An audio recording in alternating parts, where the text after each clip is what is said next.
bambofo a yate o magum a omo National Anti-Illegal Mining Operations Secretariat Naimus no Colonel Dominic boa na yɛtre ne nka se wo no ɛda saa abambofo ya no a wono mu edi tiesi mu no akwahwe se Galamsey no yebetumi aboye nsuo ene yensa ase ho ban edi afiri ho no ene yɛtre ne nka no na mampani na wodi kan ete eni a mebɔye no na mampani kyerɛ sɛ behia sika paa na yɛde ako na sika yɛde bɛkɔ no enye asɛm ke 20 fotosamfo nhwɛ na budget a yɛbɛyɛ kyire no obɛhwɛ no wɔde sika agum sɛ bɛyɛ betumi de akɔ Galamsey no na wohwɛ mampani nsɛm no tietie so a ɔsan so de tudwa sɛ wɔn hyɛ Galamsey na se nyinaa no campaigns no obɛlocate wɔn na yamamra ene wɔn edi ɛno nso wɔde tudwa say we will locate Galamsey campaigns and bring them to justice.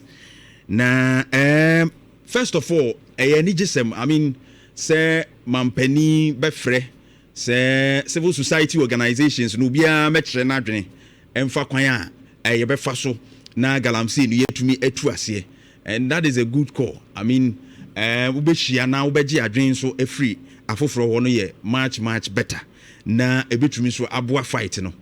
But then eyesika ene yede kokon eyesika said you work an investment asrafo mu kwa bambofo mu koyi wono mo hwemu ene ade nyina so eyesika sem na mampani kana ko yese sika.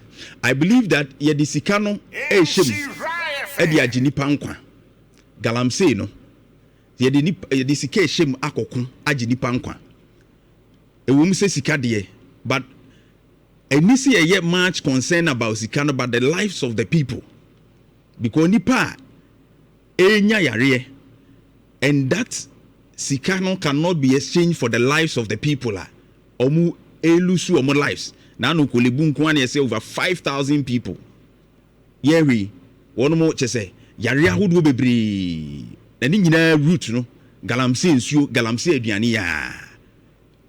And now no crowd ye chese womo kanana kuntomre eni ade nyina no abiba bam eni embode no ne ade nyina efro because of Galamsey enkwada wonom kra ya wo mu you see a lot of them benya cognitive impairment say wonam so adwene no nheda nko yi so hu enti youth no a eni mabunu ye eba yi a wonom be ye oman ne daache no be kakra no na say adwene no wonam pa na nso no man nheda nko yi ejina no na metewa na mbisa me ho se eya na yesi mabuna ne yi o ma ba ya se wo mo ani so aye hyi bi wo mo ye no ma bi aya na ye won pa na betewa na be ye we die yan hwehwe mu yi sanse it's not all about generation bia ne ne de ne hwehwe mu yi no ma ede ba ye man mu se be ye ntetiye mu ni ade mu no mabuna wo ho sesei no nkanka no ma bi sesa is it relating to sa cognitive issues in no man no maybe na ama no my sesa wo musuban no mo ne ye ho ana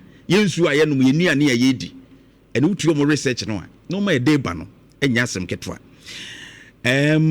mampani ewum se ka wo mu de but mo nwenta so na investment am be ye bia me de atu ase ye mfantu ase because of the youth the generation edi akire no ye mfan protect na itumi mo no man no yentumi enyina sanse omu nyina sabe ewu a sika no mfaso woni so nti investment no de reneye na wo mu aye campaigns ya wo kan wo mu asem si ebe locate wo mu.